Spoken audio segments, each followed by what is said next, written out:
Bonjour. Nous sommes en 2024 et c'est l'année où probablement en France il y aura une tentative pour constitutionnaliser l'avortement.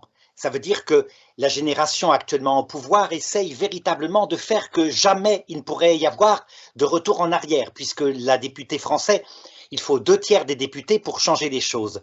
Et donc avec Mathieu Lavagna, puisque nous avons une approche légèrement différente, mais en fait nous allons voir qu'elle n'est pas forcément si différente que cela, nous avons décidé d'aborder au plan théologique l'avortement. Donc je commencerai moi par présenter un petit peu ma position, Mathieu ensuite présentera la sienne et puis nous entrerons dans un débat. Ça va Mathieu? Donc je Oui, très rappelle bien, merci Arnaud. que Mathieu est un théologien, jeune théologien français qui travaille, n'est-ce pas, Pour l'association Marie de Nazareth, dans l'apologétique et dans la défense de la foi catholique sur tous les sujets, ça peut être sur la défense du dépôt de la foi, mais aussi de la bioéthique, des positions sur l'avortement, la PMA, la GPA, l'euthanasie, et aussi défense voilà, de la foi face à l'islam, à l'athéisme, tout ça, toutes ces voilà, et choses-là. tu as écrit un livre justement à propos de l'avortement, n'est-ce pas, hein? C'est ton Oui, travail c'est ça. actuel. Et il sortira en mai ou juin chez Artege. Donc, après mon livre de réponse à Michel Onfray sur le christianisme, il y aura un livre sur l'avortement qui sera publié chez Artege.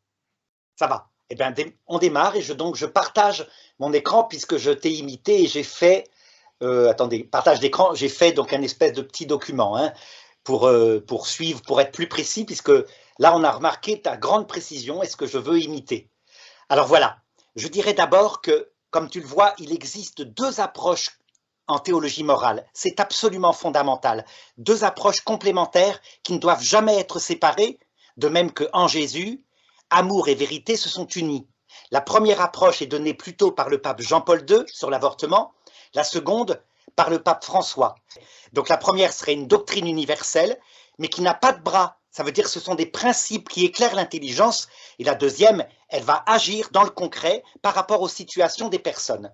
Donc, d'abord, la première chose qu'il faut savoir, c'est que l'avortement, en théologie catholique, et je dirais, est universellement reconnu comme étant quelque chose d'absolument atroce, parce que l'âme des bébés est créée à la conception. Et je dirais que cette chose-là est un dogme du magistère ordinaire. Alors, on ne dira pas un dogme au sens strict, hein, mais en tout cas, le magistère ordinaire s'y est engagé par plusieurs documents, dont un qui vient du pape Jean-Paul II, Donum Vitae, 1987, qui était un document pas si précis que ça, puisqu'il disait simplement « l'âme du bébé est immédiatement créée par Dieu », ce que beaucoup d'évêques ont interprété en disant « ben oui, l'âme de bébé ne vient pas de l'évolution, elle est directement créée par un acte créateur ».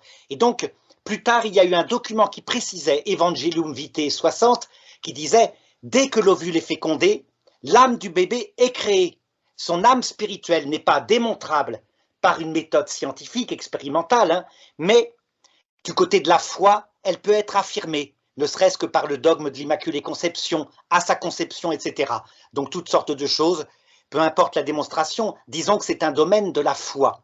Et alors, il y a eu ensuite un commentaire de la Congrégation pour la doctrine de la foi qui a bien montré, quand on parle du premier instant de la conception, c'est donc au moment de la fécondation, dans le zygote. Le zygote, hein, c'est alors que le petit ovule est fécondé et qu'il est encore dans les trompes de Fallope. Donc voilà, ça c'est l'aspect objectif de l'acte. Et si je définis l'avortement, l'avortement se définit par une interruption de grossesse. C'est tout. C'est la définition de l'avortement, interruption de grossesse. Donc maintenant, il faut donc se pencher sur l'aspect subjectif de l'acte, puisque pour définir un péché, il y a l'acte, sa matérialité, et puis deuxièmement, il y a l'intention. Et donc, parfois, l'avortement peut être non volontaire, c'est le cas d'une fausse couche. Dans ce cas-là, c'est évident, hein. Il y a un mal ontologique grave, un petit enfant qui ne vivra pas sur Terre et qui, de l'autre côté, va vivre puisque son âme est immortelle. C'est un malheur, ce n'est pas un péché, évidemment. Une fausse couche n'est pas un péché. Et puis, il y a l'avortement volontaire. Et l'avortement volontaire, il faut toujours comprendre que c'est donc l'utilisation d'un moyen, toujours en vue d'une finalité, toujours. Et je vais te donner quelques exemples de finalité. Parfois, et ça c'est le pire des actes, c'est quand l'avortement est posé comme étant l'acte suprême de l'exaltation de sa propre liberté. C'est ce qui est sorti, par exemple, avec la révolution sexuelle en mai 68, le MLF, Mouvement de libération de la femme, l'avortement a été revendiqué comme tel. La loi française vient certainement de cette génération et de cette mentalité. Donc, à la rigueur, il peut même y avoir parfois un acte de malice volontaire, avec évidemment une part d'ignorance. Je pense que ces femmes sont athées, donc sous le rapport-là, elles ne sont pas tout à fait conscientes, mais tout de même, il y a vraiment une volonté qui est dure et c'est très inquiétant. Parfois, c'est là, ça peut être dans une grande détresse. C'était par exemple l'avortement ou l'abandon des nourrissons qui a provoqué l'action de Saint Vincent de Paul au XVIe siècle. Il trouvait sans arrêt des petits bébés abandonnés au pied des églises qui venaient de femmes qui avaient été mises enceintes par des patrons, des choses comme ça. Et c'est là qu'il a fondé ces orphelinats. Et vraiment, alors que les femmes ne voulaient pas les accueillir, c'est l'enfant du péché, il disait « Comment pouvez-vous dire cela ?» Et il parlait d'un péché de misère, un péché de faiblesse, de détresse, grande détresse, effectivement. Donc là, on peut appeler ça un péché contre le Père. Péché contre le Père parce qu'on attribue dans la Trinité au Père la toute-puissance. Et donc là, il y a faiblesse. Et puis, il peut y avoir un avortement qui est motivé, c'est la plupart des avortements actuels, par une question de confort personnel. C'est un peu ce que prône le planning familial. Donc, par exemple, on dit, c'est comme la pilule contraceptive et c'est remboursé, c'est pas grave. Vous avez que 2 chambres, il y a un 3e enfant qui arrive, on avorte. Donc là, c'est souvent un péché d'ignorance. Elles ne savent pas ce qu'elles font. Elles le savent instinctivement, il y a quand même un bébé, mais de moins en moins, on peut arriver à se convaincre que ce n'est pas grave. Donc voilà ce que je dirais au point de vue de la doctrine universelle, et il y aura après, et là c'est là où on débattra, une deuxième approche, une approche de la pastorale des situations. Donc je dis rapidement, donc à la lumière de cette doctrine universelle dont Pape François dit, vous la connaissez, les papes, mes prédécesseurs l'ont donnée, il faut toujours rejoindre la situation pour pouvoir juger. Et ça ne peut être fait que dans un colloque réciproque avec un confesseur, par exemple. Et donc, il n'y a pas comme ça de casuistique à établir, mais on verra des cas particuliers tout à l'heure. Voilà, Mathieu, j'ai terminé, me semble-t-il. Je peux te laisser la parole. J'espère ne pas avoir été trop long. Je vais supprimer le partage d'écran. Voilà, c'est à ton tour. Très bien, merci Arnaud. Et du coup, moi, je vais partager mon écran. Alors, voilà. Est-ce que vous le voyez tous? Ça y est, parfait, je le vois. Ok.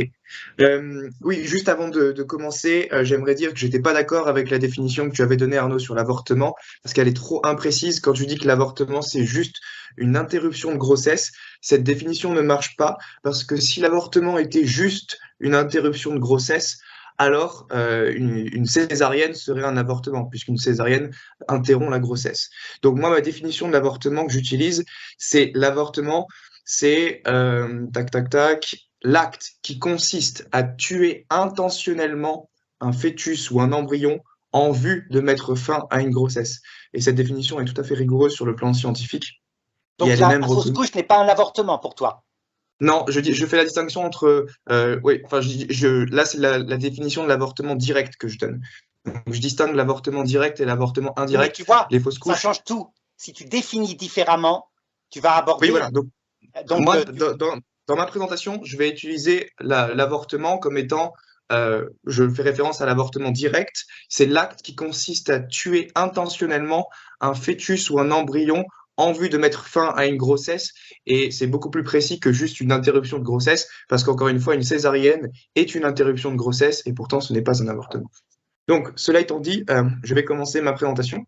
Donc, le but de cette présentation, ça va être de montrer que le magistère de l'Église interdit l'avortement en toutes circonstances. Et ça va être aussi de réfuter la thèse selon laquelle l'avortement est moralement licite dans certaines circonstances en tant que moindre mal. Et je vais montrer que cette thèse est incompatible avec l'enseignement infaillible de l'Église catholique et qu'elle est donc hérétique. Et bon, pour rappel, avec Arnaud, on n'est pas là pour juger les femmes qui ont avorté, on juge pas, on juge les actes et pas les personnes. Et les femmes qui ont avorté peuvent tout à fait s'en remettre à la miséricorde de Dieu et être pardonnées. On n'est pas là pour les condamner ou pour les juger. On est là pour analyser l'acte de l'avortement en tant que tel, au plan moral, au plan philosophique et théologique.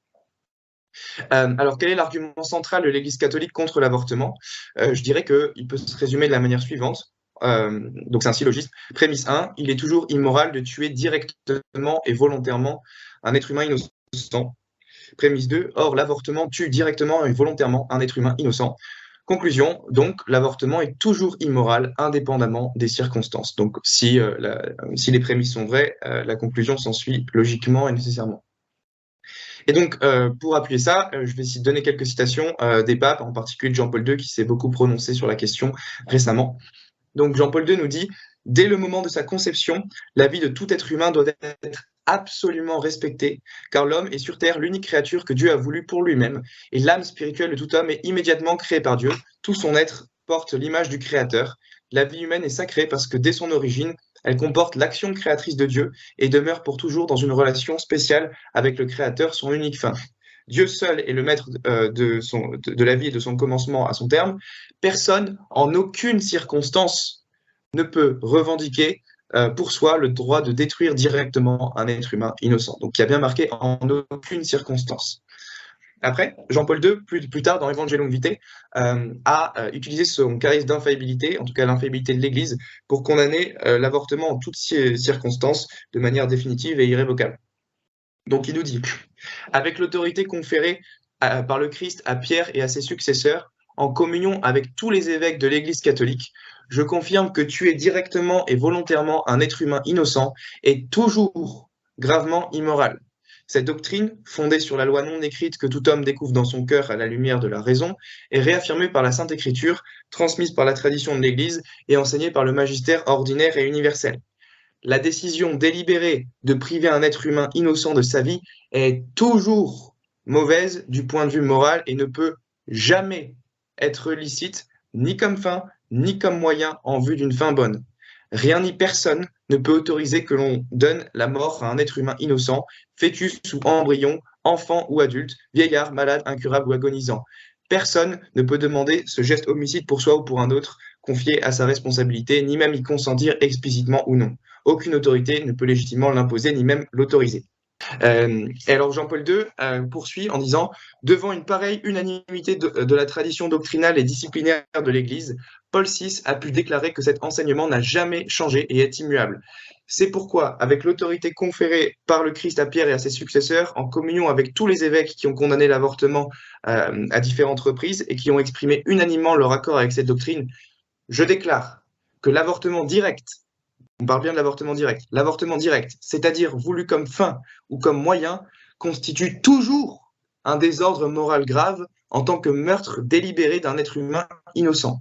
Cette doctrine est fondée sur la loi naturelle et sur la parole écrite de Dieu. Elle est transmise par la tradition de l'Église et enseignée par le magistère ordinaire et universel. Aucune circonstance, aucune finalité, aucune loi au monde ne pourra jamais rendre licite un acte qui est intrinsèquement illicite. Mais c'est très très clair, Jean-Paul II dit que ça ne peut être admis en aucune circonstance et que ça constitue toujours un désordre moral grave, indépendamment des circonstances. On ne peut pas être plus clair. Et il dit que c'est enseigné par le magistère ordinaire et universel. Et on sait tous, en théologie, que le magistère ordinaire et universel est infaillible quand il se prononce sur des doctrines divinement révélées. Donc, c'est ce que dit le Code de droit canonique, numéro 750. On doit croire de foi divine et catholique tout ce qui est contenu dans la parole de Dieu, etc., ou enseigné par le magistère solennel de l'Église ou par son magistère ordinaire et universel. Donc, tout ça, ça relève de ce qui doit être cru de foi divine et catholique. Donc, ça relève de l'enseignement infaillible de l'Église. Et donc, nier qu'il soit immoral de tuer directement et volontairement un être humain innocent, ça relève de l'hérésie.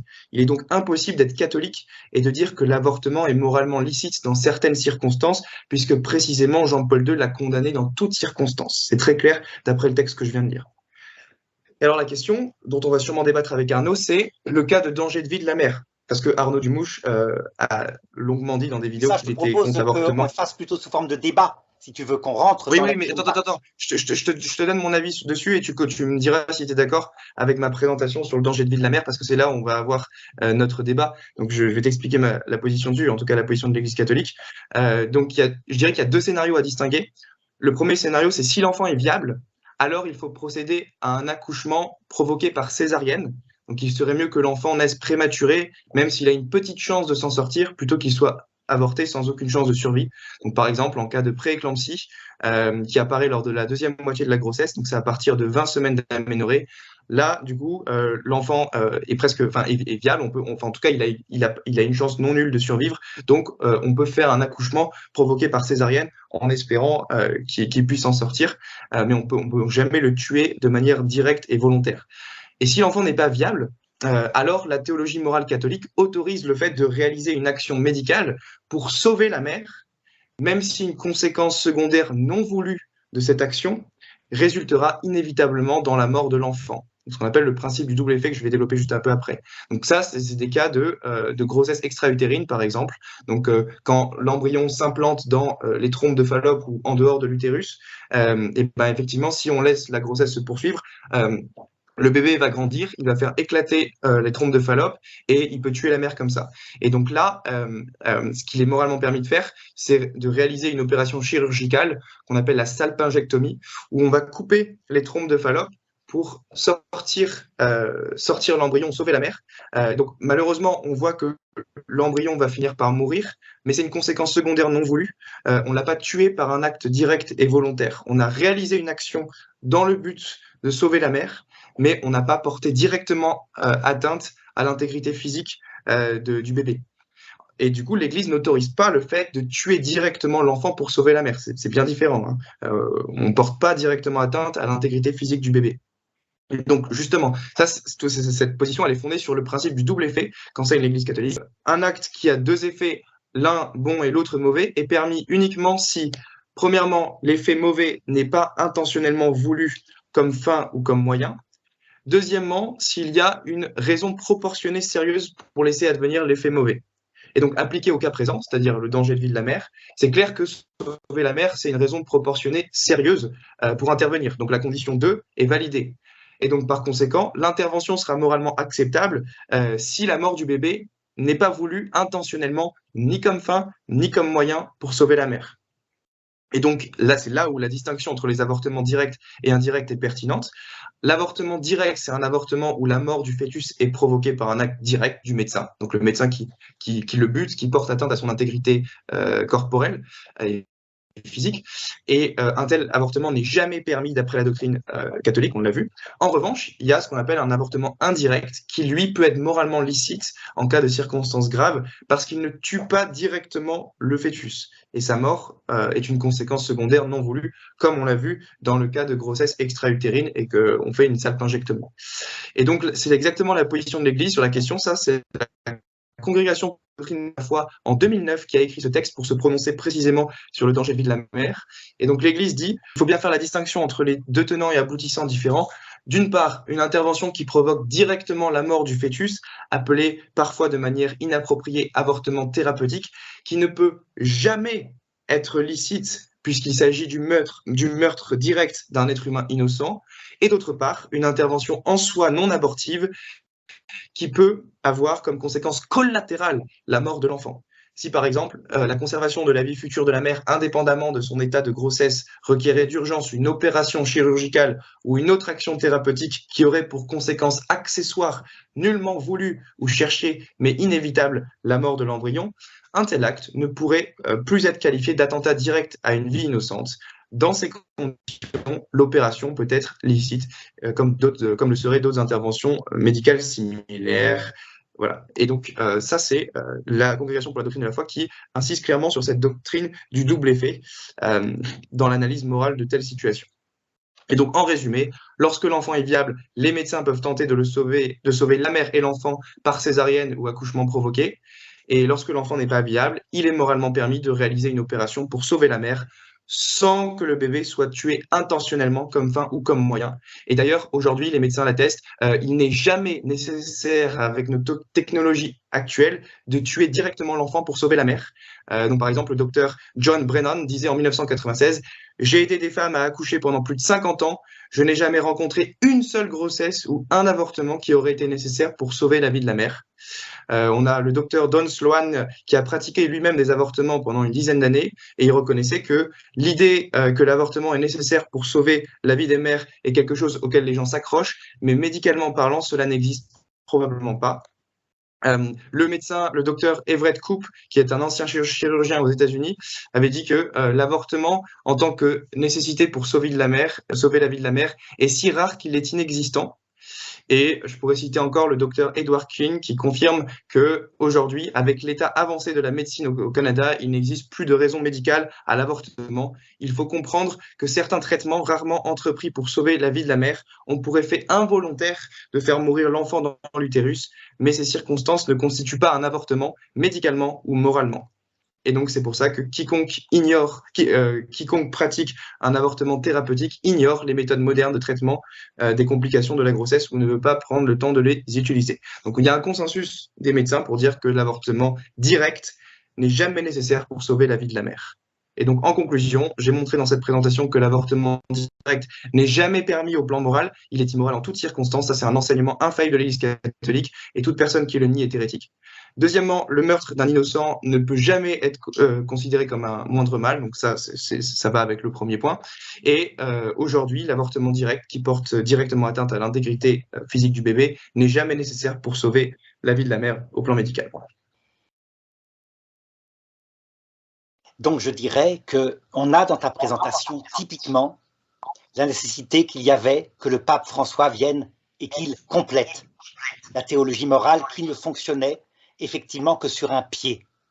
Et je vais essayer de te le montrer par des exemples casuistiques. Pourquoi? Parce que, attention, tu vas rester toi toujours dans le premier pied fondamental et nécessaire, la doctrine universelle. Et tu remarques que c'est une doctrine qui jamais ne regarde des cas.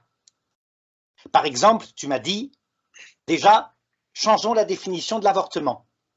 Ce n'est pas la définition qu'on donne habituellement. L'avortement. Non, Arnaud, attends, Arnaud. C'est la définition que donne le magistère de l'avortement. Quand Jean-Paul II il écrit Evangelium Vitae, il donne la définition de l'avortement que j'ai donnée. Il dit pas que l'avortement c'est une interruption de grossesse. Ça serait stupide parce que sinon une césarienne serait un avortement. Si l'avortement c'est une interruption de grossesse, Arnaud, alors forcément une césarienne est un avortement, ce qui est absurde. Mais non, l'avortement c'est la mort du bébé. Non. C'est une interruption de grossesse avec la mort du bébé. Ça veut dire qu'une femme sait bien que quand elle fait une fausse couche, c'est un avortement non volontaire.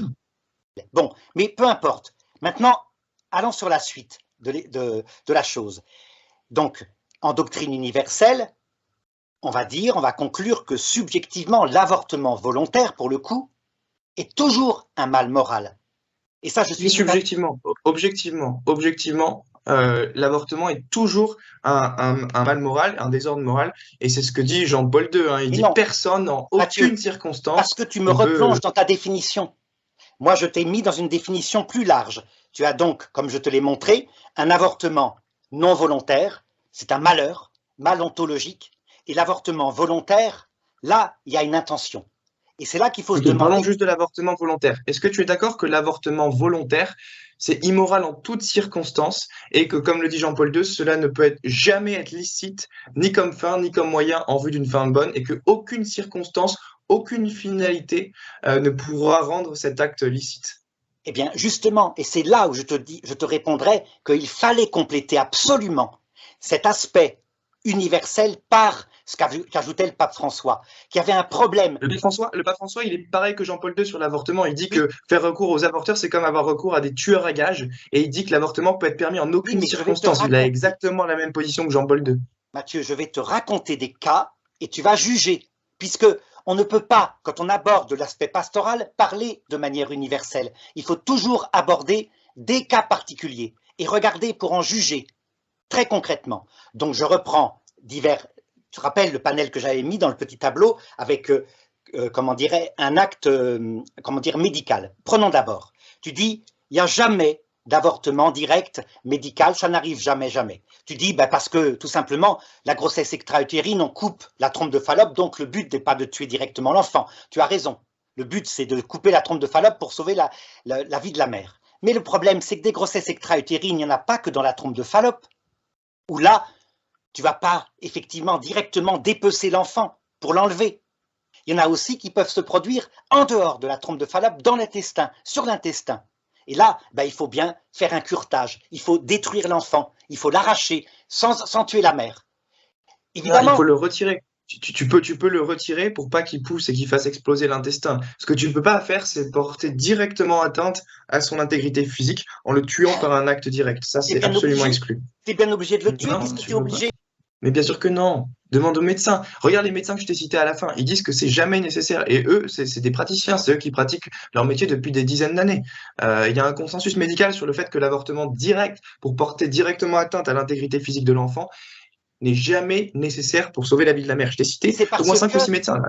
il y a peut-être des cas extrêmement rares. Admettons qu'il y a d'autres méthodes. Par exemple, l'avortement volontaire actuellement est la plupart du temps une fausse couche provoquée par un médicament. Et donc l'enfant n'est pas broyé. À certains moments, tu te rappelles, on le tuait dans l'embryon en injectant un poison, etc. Il y a toutes sortes de méthodes qui ont été utilisées. Je suis complètement d'accord. Mais tu verras bien qu'il y a bien des cas médicaux particuliers où tu vas être obligé directement d'enlever l'enfant d'une manière ou d'une autre, donc de l'arracher, de couper le cordon ombilical, de faire quelque chose, et donc de le tuer pour sauver la vie de la mère, parce que sinon tu auras la mort des deux. Eh bien là Attends, aussi, attends. attends, je termine Mathieu, après tu vas parler, hein. Aussi précis, aussi édulcoré que tu pourras être, tu devras dire, et les médecins te le diront, hein, eh bien il faudra prendre une décision qui est du moindre mal. On ne peut pas laisser une grossesse continuer qui va aboutir à la mort des deux. Quand ce n'est pas possible qu'elle aboutisse cette grossesse, c'est qu'elle va tuer la mère en même temps que l'enfant.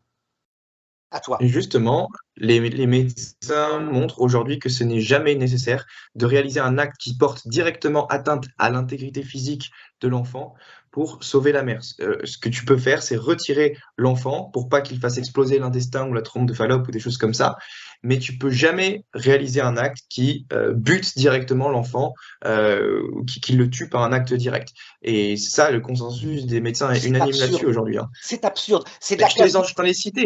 Mais Ils ont oui, tous mais tort, les médecins que je t'ai cités à la Mathieu, fin de la ça présentation. s'appelle du jonglage sur des définitions. Ça veut dire que, évidemment, que la maman sait bien qu'il a fallu tuer son enfant parce que sinon, eh ben, les deux allaient mourir. Évidemment. Et même, quelle que soit la méthode, de toute façon, que tu coupes la trompe de Fallope ou pas, il y a bien un avortement factuel, objectif.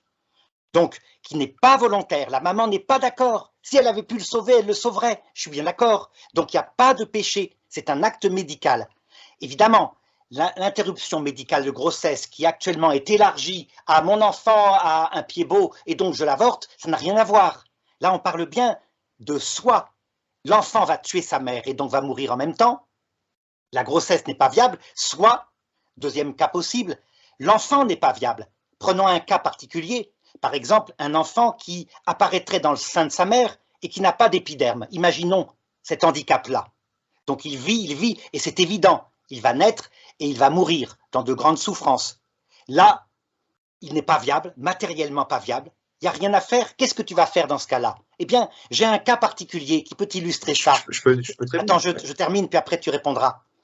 C'est une petite sainte qui était dans le cas en question. Enfin, c'est pas une petite sainte, c'est une femme qui avait une grossesse et les médecins ont dit son cœur a arrêté de battre. Il est mort, il est dans votre ventre, il faut le retirer. Donc là, il n'y avait pas d'avortement, c'était un cadavre qu'il fallait enlever. Elle a cru en une sainte qui était en phase de béatification. Ils ont fait une prière et l'enfant est ressuscité dans son ventre. Ce qui montre bien que Dieu peut faire des miracles. Il peut même, éventuellement, une grossesse extra-utérine, la remettre dans l'utérus. Donc avant de pratiquer cette interruption volontaire médicale de grossesse, il faut évidemment d'abord prier pour demander à Dieu un miracle. Et si Dieu ne fait pas le miracle, on sera bien obligé d'intervenir. Voilà, à toi. Bah oui, mais je dirais que ton cas, il réfute rien parce que l'enfant était déjà mort, en l'occurrence, donc le retirer, c'était pas faire un avortement parce que Non, je suis l'avortement dont je d'accord, hein, parle est c'était dans... un cas Attends, pour te laisse-moi finir. montrer qu'il fallait bien prier avant toute Oui, alors ça, je interruption suis comme d'accord. ça. Mais ça, on est d'accord, il n'y a pas de problème. On peut prier tout à fait avant pour que Dieu agisse. Mais si jamais il y a rien qui arrive, là, les médecins sont obligés d'agir, de faire une action pour sauver la mère, même s'ils voient que malheureusement une conséquence secondaire non voulue résultera inévitablement dans la mort de l'enfant. Ce qu'ils n'ont pas le droit de faire, c'est de commettre directement un meurtre à l'égard de l'innocent. Et tu pourras, le cas que tu... Enfin, présente-moi un seul cas où ça serait nécessaire de porter directement atteinte à l'intégrité physique de l'enfant pour sauver la mère. Ça n'existe pas en médecine. Et je vais citer les médecins à la fin qui le disent. Bon, enfin, ne restons pas tout le temps sur ce débat-là, prenons maintenant les autres cas. Ça veut dire des cas particuliers où l'avortement… Oui, attends, je voulais répondre parce que tu me parlais du cas de l'enfant qui n'était pas viable. Qu'est-ce qu'on fait si l'enfant n'est pas viable et qu'on Oui. sait qu'il va mourir peu après la naissance? Ben moi, je dirais, Arnaud, c'est comme si tu as un enfant, tu sais qu'il va mourir dans 2 semaines, ça t'autorise pas à le buter toi-même maintenant. Si je sais que mon fils de 2 ans, il va mourir dans 2 semaines, j'ai pas le droit de le tirer avec un flingue pour le tuer maintenant. Donc, ça n'a pas de sens de dire, vu que l'enfant n'est pas viable et qu'il va finir par mourir quelque temps après la naissance, butons-le maintenant. Ça n'a pas de sens d'un point de vue moral, Arnaud. Tu peux jamais tuer l'innocent, même si tu sais qu'il va finir par mourir peu de temps après la naissance. Écoute, là, en tout cas, je dirais que si tu avais un enfant qui n'a pas d'épiderme, que la naissance va être atroce, ben peut-être que tu Non. ferais, je ne sais pas quoi. Enfin, en tout cas, on voit bien que c'est Bah, pas bien du sûr tout que sous le non. même Si tu as rapport. un enfant qui a pas. Non, ce que tu fais, c'est que tu lui injectes des produits pour qu'il souffre pas, de la morphine si tu veux, mais tu peux pas buter ton enfant qui n'a pas d'épiderme parce que tu sais qu'il va finir par mourir. C'est horrible, c'est ignoble ce que tu défends, Arnaud, là. C'est pas ignoble. C'est C'est justement ignoble. le… Tu dis, Mathieu, l'enfant c'est va bientôt justement le mourir parce qu'il n'a pas problème. d'épiderme, C'est le donc problème, tuons-le avant.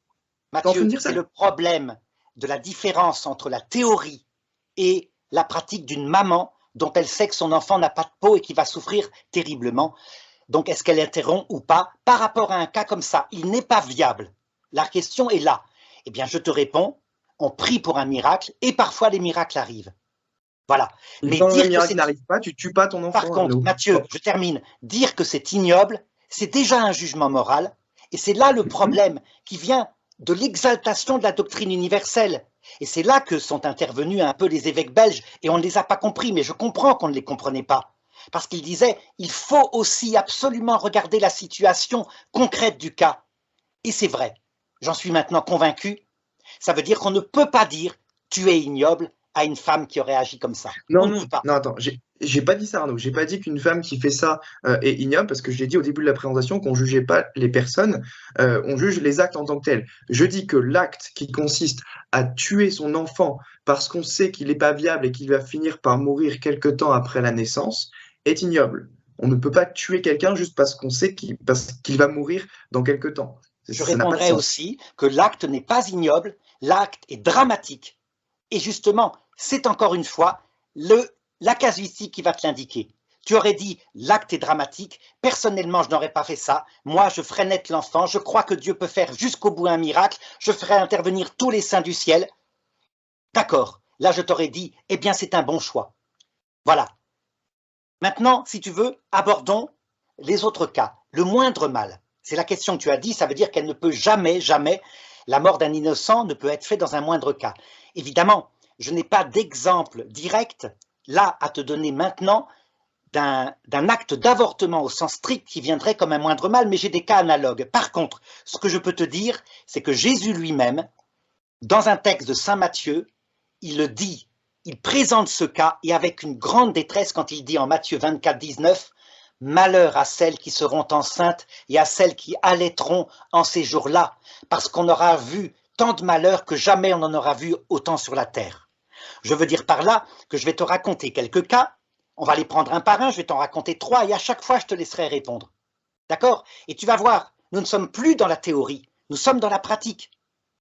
Et Mais attends, oui, je veux bien répondre à tes cas, Arnaud, mais il faut pas que tu m'accuses d'être que dans la théorie parce que j'ai commencé dans mon exposé avec la théorie et après j'ai parlé de la pratique, j'ai parlé des grossesses extra-utérines, j'ai parlé des médecins qui dans leur pratique constatent telle ou telle chose.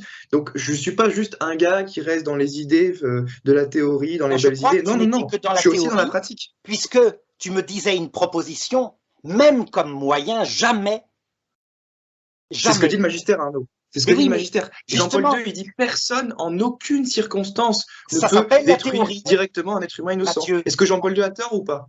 Mais non, il fallait le compléter avec le pape François. Ça veut dire le pape François, il dit la même chose. Le pape François, il dit la même chose. Il dit que l'avortement n'est jamais permis en aucune circonstance. Il l'a dit. Il a dit que avoir recours à un avorteur, c'était comme avoir recours à un tueur à gages. Donne-moi un seul texte du pape François où il dit que l'avortement peut être permis dans certaines circonstances. Il n'y en a pas. Il est 100% d'accord avec Jean-Paul II. Tu restes dans la théorie.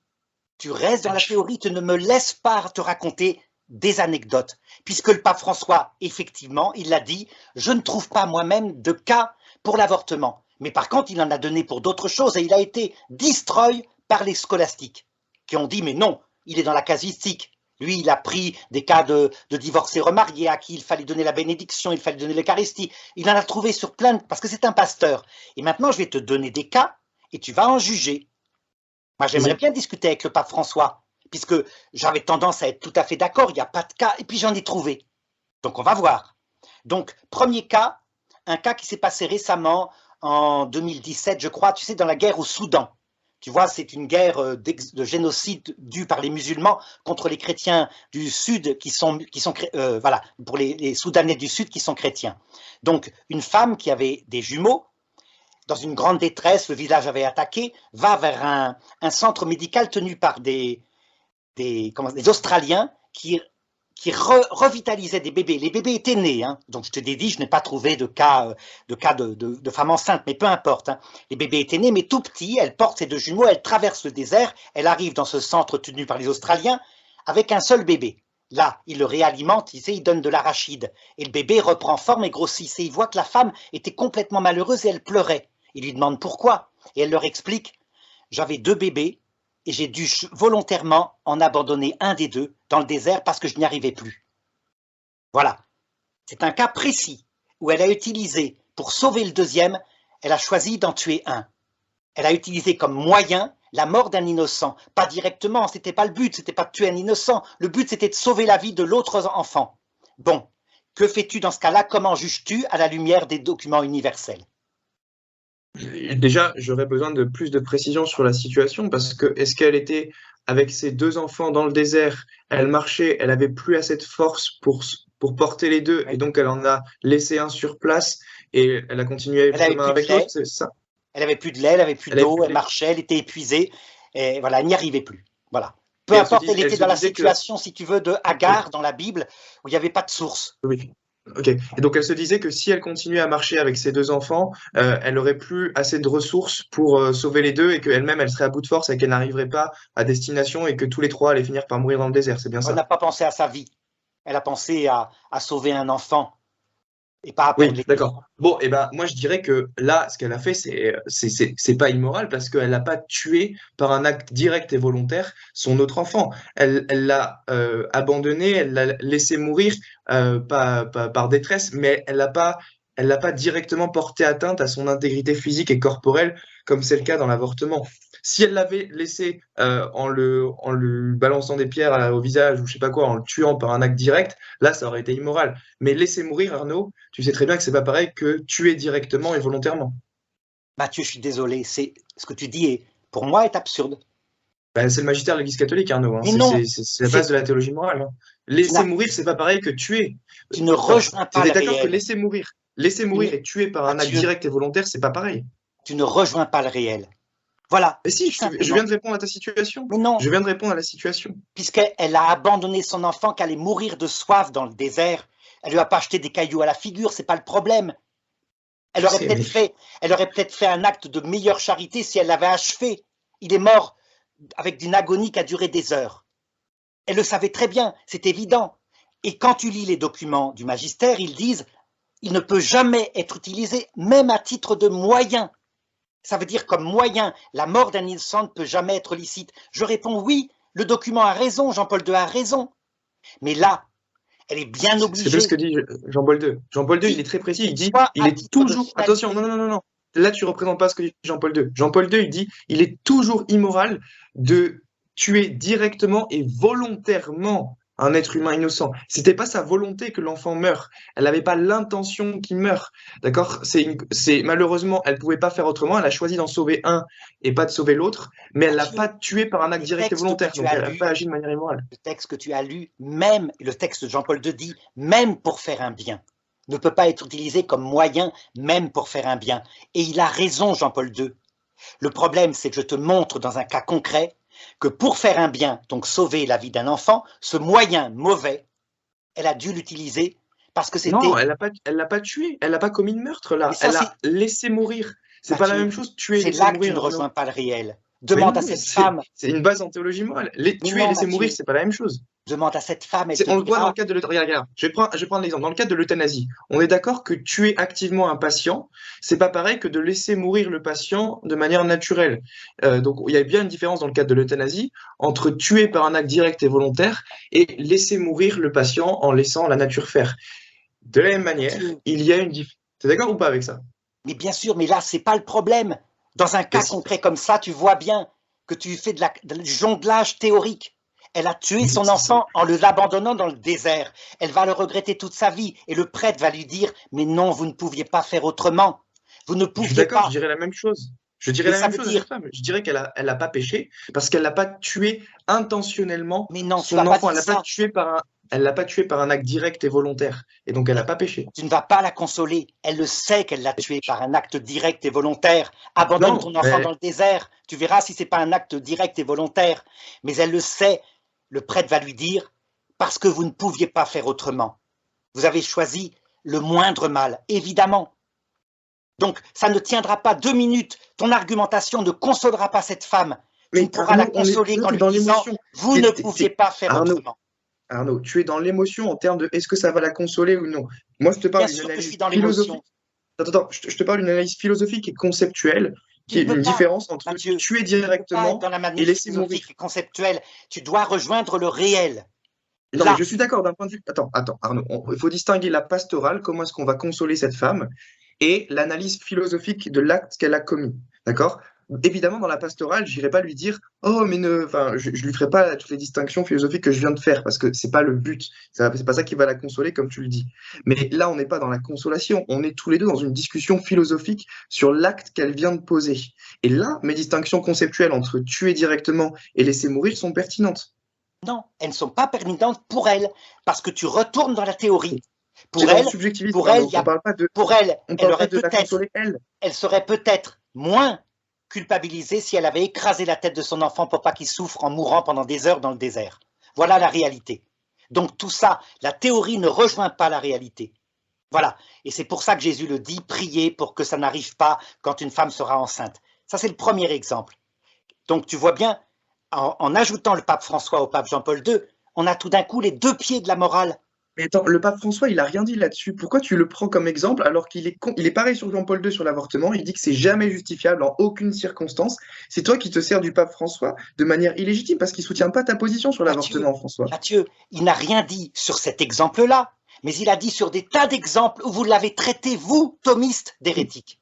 Non, non, non. Moi, j'ai Vous jamais avez traité utilisé formellement. exactement Non, ce que tu j'ai as jamais apporté traité dans le ta pape conclusion. François d'hérétique. C'est hérétique de dire que, parce que le pape François Non, disait, parfois, tu sais, il y a même un document signé par 40 théologiens qui l'ont traité d'hérétique, en disant, bon, il je l'ai prend pas comme signé, moi, le position. document. C'est C'est bien hors que tu l'as sujet. pas Je l'ai pas signé. signé ce document. On n'est pas dans l'avortement. Restons sur le sujet de l'avortement. Mais Là, non, tu es dans le Mathieu, hors sujet. Tu parles d'autres sujets. Mathieu, Restons à sur chaque fois, l'avortement. tu n'as pas le glissement d'une problématique précise que prend le pape sur des exemples qui ne sont pas tout à fait celui-là, pour les mettre en analogie avec le cas que nous traitons, et tu dis que c'est un hors-sujet. Mais ce n'est pas un hors-sujet. C'est le même principe que j'utilise pour te montrer. Tu dis, heureusement que le pape François est venu rectifier ça dans le cadre de notre débat sur l'avortement. Or, le Oui. pape François a exactement la même position que Jean-Paul II sur l'avortement. Il dit que c'est immoral en toutes Bon, tu l'as déjà circonstances, dit. comme ce que dit Evangelium Vitae. Continuons le débat. Continuons le débat, c'est avec un autre cas que je vais te donner. D'accord? Donc, l'autre cas, c'est un cas que je raconte souvent, que tu connais, mais je vais le raconter aussi pour nos auditeurs. C'était pendant le siège de la Bérésina. Tu te rappelles Napoléon Bonaparte, la fuite de l'armée, et c'est un cas raconté par un officier français qui a été témoin de la scène. Donc, il voit arriver sur un beau cheval une belle femme avec un bébé dans ses bras, et c'est une femme d'officier français qui fuit donc Moscou. Et à un moment donné, alors qu'ils vont passer la Bérésina, des Cosaques qui sont là tirent au fusil, atteignent la femme à la jambe, lui cassent la jambe et tuent le cheval sous elle. Elle tombe, l'autre jambe coincée sous le cheval. Donc elle voit la situation, elle l'analyse en quelques minutes. Qu'est-ce qu'elle fait? Elle commence par prendre un lacet de son corset et elle serre, elle se met un garrot à la jambe, puisqu'elle saigne. Puis, le petit enfant qu'elle a dans ses bras, elle l'embrasse, elle pleure, elle prend un autre lacet, elle l'étrangle. Puis, elle desserre le lacet de sa jambe et elle meurt. Un peu plus tard, le soldat français dira « J'ai vu les Cosaques qui ont violé le corps de la femme et qui ont joué au foot avec le corps du bébé. Donc voilà la scène dans un cas de détresse absolue, évidemment. Hein. Bon, peux-tu dire ici que cette femme a tué un innocent, un moyen en vue de la fin? Peux-tu dire ça, objectivement? Moi, je dirais que vu qu'elle l'a étranglé avec ses lacets, là, effectivement, il y a un attentat direct à l'intégrité physique de l'enfant et que moi, Jean-Paul II et toute l'Église catholique, on dira que c'est immoral, effectivement. Après, elle n'a pas forcément la même culpabilité morale qu'une femme qui a toute sa tête, qui est dans une situation ordinaire. Là, effectivement, elle était mise sous pression et donc elle avait de la pression de tous les côtés. Et donc, je dirais probablement pas qu'elle est en état de péché mortel, ça c'est sûr. Eh Parce bien, je suis que, désolé, effectivement, Mathieu, mais toute la scolastique, qui n'avait qu'un seul pied, tous les débats qu'il y a eu sur ce cas-là, qui ont été faits dans les séminaires, ont dit qu'elle était en enfer éternel. Elle est mais attends, morte mais en quoi? état Attends. d'un acte, écoute-moi, elle est morte en état d'un acte du meurtre volontaire direct d'un innocent, sans avoir pu se confesser. Elle est Oui, mais morte en état de péché mortel, et les Non, gens, non, non, non, non, non, non. Attends, parce que tout le monde sait que le péché mortel, il suffit pas de commettre un acte grave pour commettre un péché mortel. Si tu lis le catéchisme de l'Église catholique, il y a 3 conditions données pour le péché mortel. Premièrement, il faut que ce soit un acte grave. Deuxièmement, il faut que ce soit fait en pleine connaissance de cause. Et troisièmement, il faut que ce soit parfaitement lucide et maîtrisé. Et elle donc était là, parfaitement lucide. qu'elle n'était pas parfaitement lucide parce qu'elle subissait la pression de savoir que son enfant et elle allaient probablement être abusés par les gars qui sont arrivés derrière. Et donc, prise en panique, elle a dit, bon, ouais, c'est mieux que je le tue moi-même. Et elle a réalisé cet acte. Donc, je ne pense pas qu'elle était parfaitement lucide dans sa tête. Et donc, Mathieu, elle ne remplit elle pas toutes n'était les pas conditions du péché parfaitement, mortel. Elle elle n'est pas en n'était état de pas péché mortel à cause de ça. parfaitement libre, c'est tout à fait différent. Ça veut dire qu'elle savait et donc elle a choisi. Mais la lucidité était parfaite. C'est pas la lucidité qui était en jeu ici. D'accord. Si tu veux, elle n'avait C'était pas une un pleine autre. liberté dans l'acte. Elle Voilà. n'était pas pleinement libre dans son acte. Mais oui, mais pour que ce soit un péché mortel, il faut que ce soit réalisé de manière pleinement libre et consciente. Et là, c'était pas le cas, elle n'était pas pleinement libre. Donc, on ne peut pas dire qu'elle est en état de péché mortel, même si en tant que tel, je dirais que l'acte qu'elle a commis, effectivement, reste un mal moral. Alors Euh, Mathieu, premièrement, le péché mortel n'a pas besoin d'être totalement libre et conscient. Ça, c'est le péché contre l'Esprit Saint qui est totalement libre et conscient. C'est évident que cette femme n'est pas en état de péché contre l'Esprit Saint. Le péché qu'elle commet là, si on peut dire qu'il y a un péché, parce que en plus, vu la situation, bon, il faut se mettre à la place de Jésus quand il l'a reçu dans l'autre monde, hein, mais ce qu'elle a commis là est un acte qui peut être lucide, mais pas volontaire totalement, parce qu'il y a effectivement la situation de pression, c'est ce qu'on appellera le péché, je te l'ai dit, contre le Père, donc il y a une certaine faiblesse, bon, une situation de violence. Pourquoi est-ce que ces moralistes thomistes ont jugé qu'elle était damnée pour l'éternité?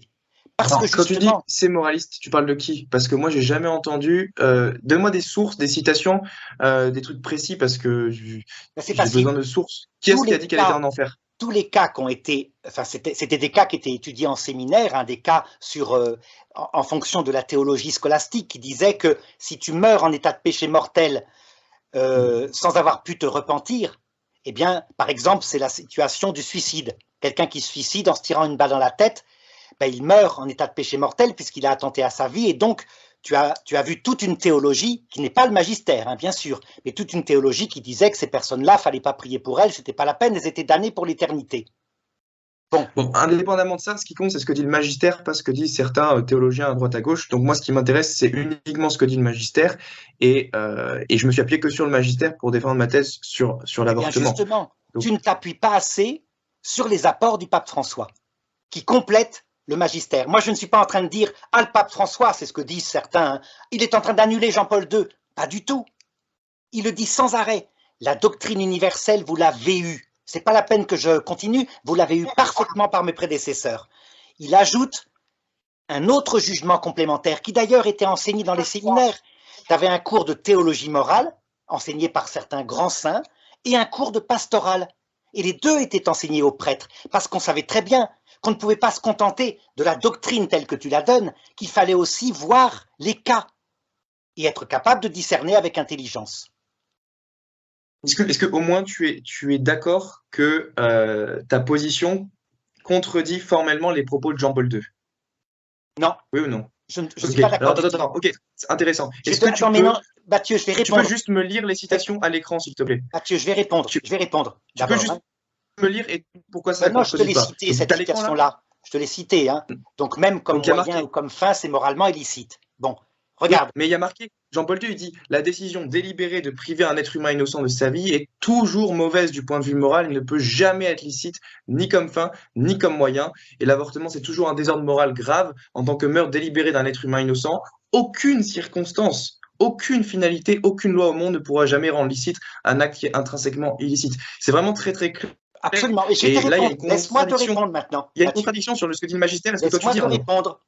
Et c'est là que tu vas voir que la logique mathématique ne peut pas suffire. C'est qu'effectivement, la femme qui a étranglé son enfant ou l'autre qui l'a abandonné dans le désert savent très bien que c'est un acte atroce, immoral, et se le reprocheront toute leur vie. Personne ne peut le nier.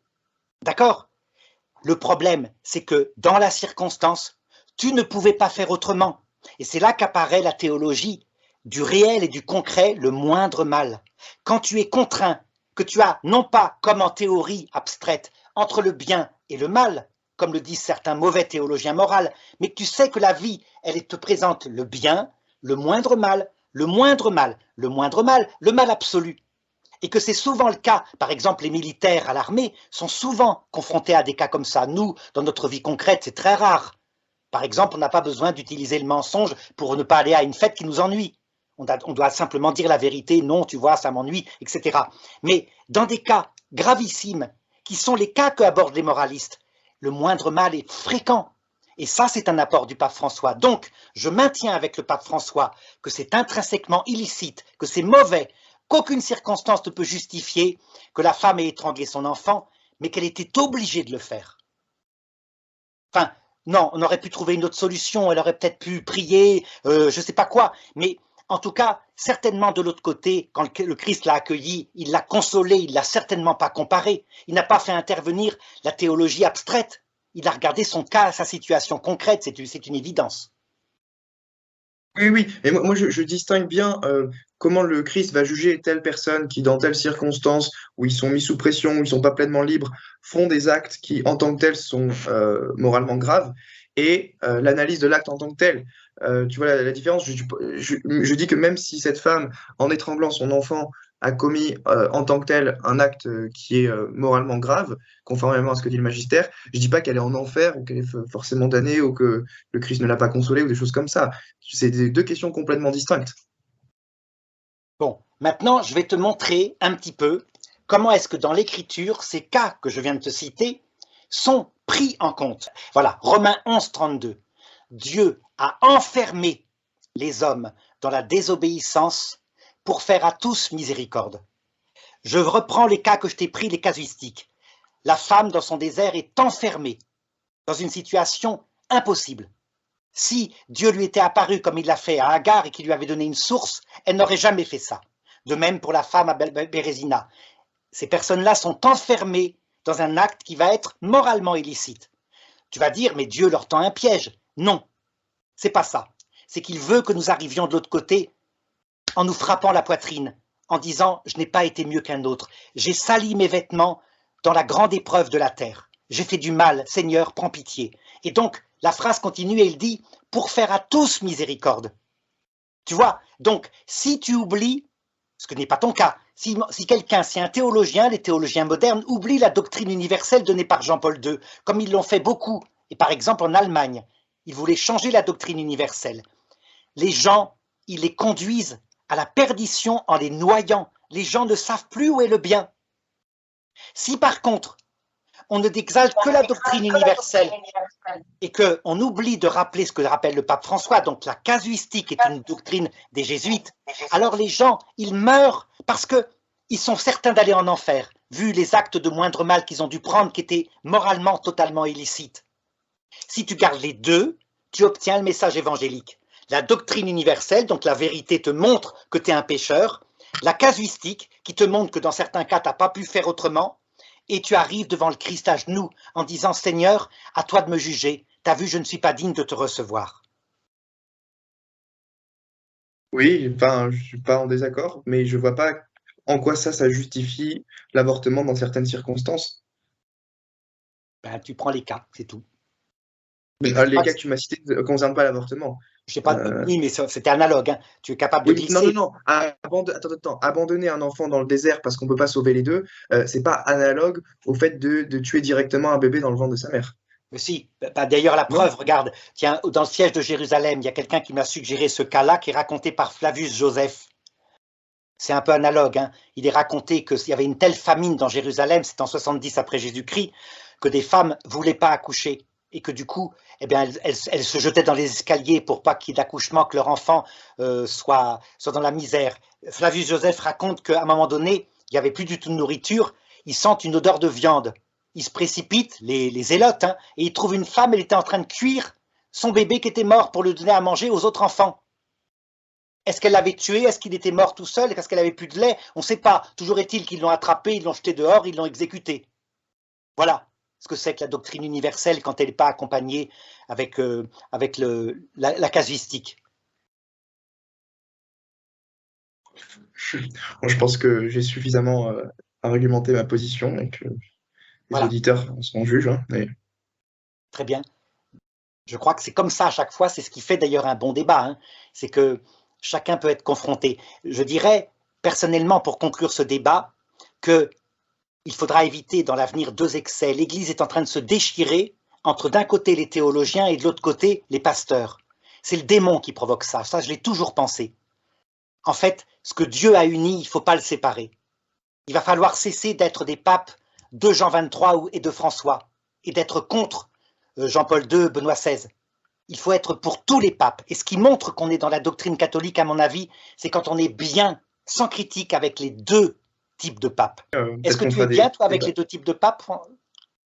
Moi, j'ai eu plus de mal avec François, notamment pour plusieurs documents, notamment Fratelli Tutti, et puis le document qui vient de sortir récemment sur la bénédiction des couples homosexuels. Et du coup, on a fait une vidéo de débat là-dessus où je conteste cette décision. Après, je dis pas que François est entièrement mauvais dans tout ce qu'il a fait, mais je pense qu'effectivement, c'est un des pires papes qu'on ait jamais eu en termes de clarté doctrinale. Eh bien moi, Donc au voilà. contraire, tu vois, en gardant les deux choses comme je te l'ai indiqué, comme d'ailleurs le pape l'avait demandé au début de son pontificat, quand il a canonisé Jean-Paul II et Jean XXIII en même temps, je crois qu'on a une grâce à condition de ne pas se laisser séduire par la division. On a une grâce des deux ensemble, comme je viens de te le montrer dans cette vidéo. Et je pourrais l'aborder, on le fera d'ailleurs d'autres vidéos sur des milliers d'autres cas. En fait, c'est toute la théologie morale qui s'en trouve maintenant dans sa perfection. Je pense pas que tu as pu montrer l'harmonie de la pastorale avec la doctrine, parce que dans tes quatre, ça consistait à contredire les enseignements du magistère. Donc, et puis je les ai affichés à l'écran, donc les auditeurs pourront juger pour eux-mêmes s'ils pensent qu'il y a une contradiction entre ta position et les enseignements du magistère. Mais pour La moi, c'est assez clair. contradiction que tu as soulevée, elle était logique, parce que tu fonctionnais dans la doctrine universelle. Mais dès que tu étais dans le vécu, elle n'était plus avec la logique du cœur. Tu vois, c'est un peu d'ailleurs ce qui a quelquefois déformé la théologie catholique. On a pensé à un moment donné avec saint Thomas d'Aquin que la logique permettrait d'aboutir à toutes les conclusions, alors qu'en fait, ce n'était pas la logique qui aboutissait tout le temps à cause du fait qu'on parle d'être humain. Il fallait parfois la cohérence. L'exemple typique, c'était les limbes éternelles. Logiquement, c'est vrai, les enfants morts sans baptême sont damnés pour l'éternité. La C'est un autre cohérence. sujet. C'est Non, un mais autre tu sujet. comprends l'analogie pour que tu comprennes la cohérence. La cohérence consiste à dire c'est logique, mais ce n'est pas cohérent. Voilà. Si en tout cas j'ai pu faire une analyse logique, pour moi la logique c'est un bon guide vers la vérité. Et donc, je pense que l'analyse logique permet de montrer que la position du magistère n'est pas compatible avec celle que tu énonces, mais voilà, les éditeurs seront juges, enfin les auditeurs seront juges de ça. Voilà. Ça va.